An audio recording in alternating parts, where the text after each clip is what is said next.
Hello, everyone. This is Gabby from mythesiscoach.com.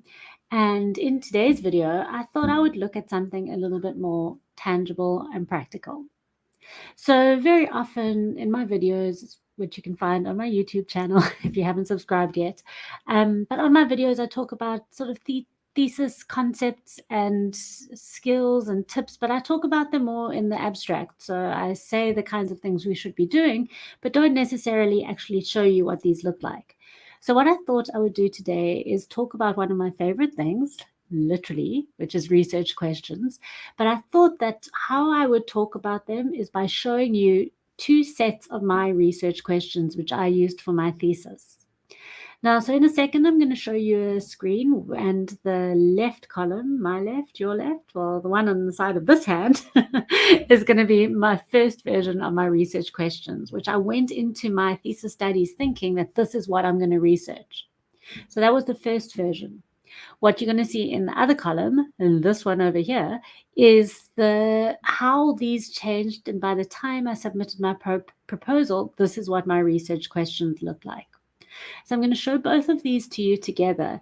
And I'm hoping that by looking at these in tandem, you'll be able to see the ideas, how the ideas which I brought with me into my study developed, changed, formalized, and concretized by the time I got to submitting my proposal. And those research questions, I worked on them a lot, but you'll see how those research questions really encompass everything that I wanted to look at in my study. And I promise you, they worked out so well for me. I used them the whole way through. So let's jump into having a look at the slide. So the ones on the left were behind my head, which I will disappear in a moment, I promise. Those were the first versions of my research questions. The one on the right, that's how those questions developed and changed. So let's have a look. Let me disappear myself. Let's have a look at those ones on the left. So my main firstly notice, right, let's reappear myself.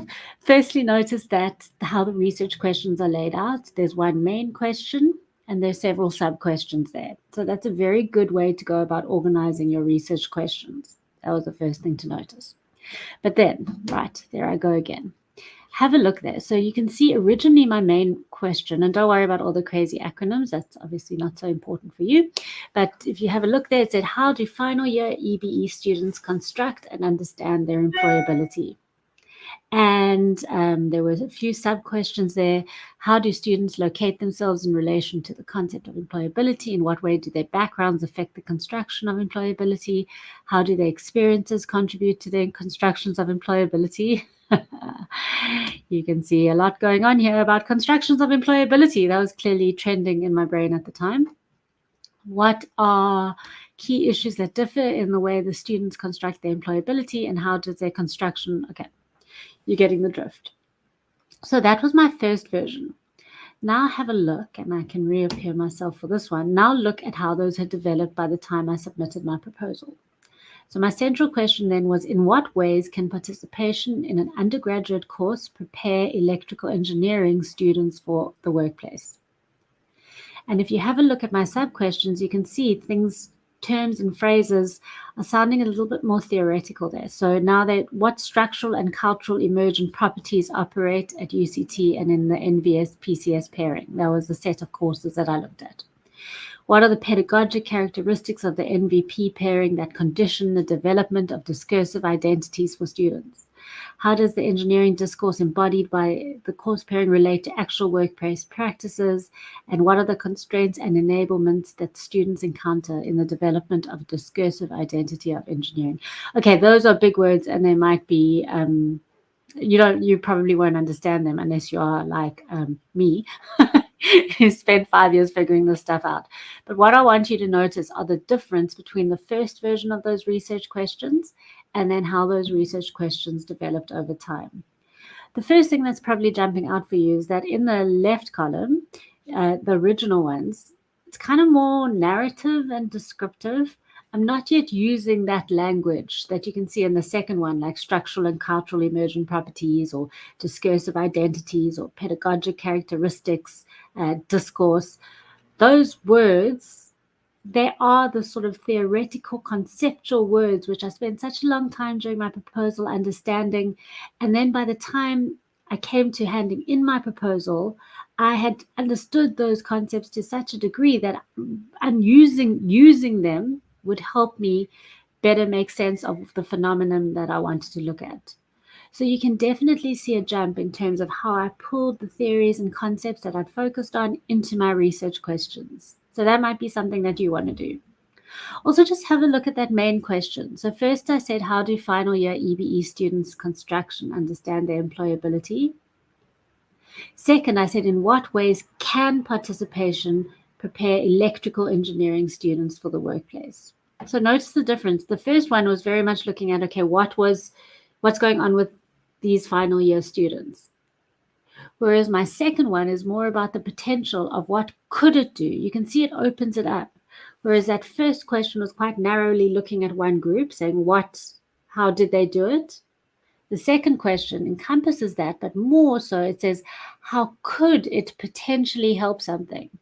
And you can see while that first one's looking at a small thing, that second one is much bigger and looking at a why, and then taking that smaller phenomenon, but looking more potentially, how could this knowledge be used? And you can see that that first one was general final year EBE students, whereas in my second one, I'd really pared down who I wanted to look at, so particularly electrical engineering students. So you're very welcome to pause and have a look at those questions if you want and see the difference.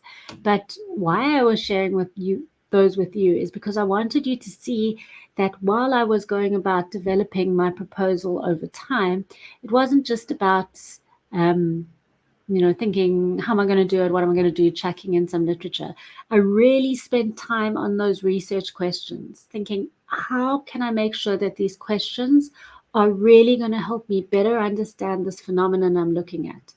And how I phrased that main question, it wasn't just the phenomenon I'm looking at, but also more specifically, kind of what is the possibilities of this knowledge? And that you can see that in the way I phrased it, like how can this happen?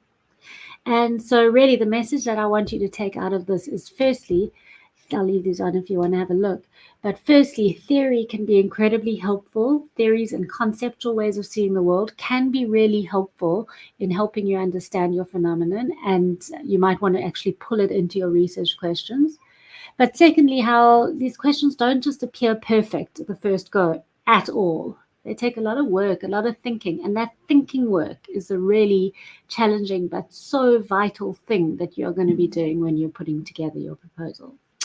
So I hope that those were helpful. I have plenty more thesis tips, tricks, ideas, and knowledge and experiences, which are on my blog over at mythesiscoach.com, or you can find it here on the YouTube channel. I'm always coming up with new helpful videos, and please go ahead and subscribe.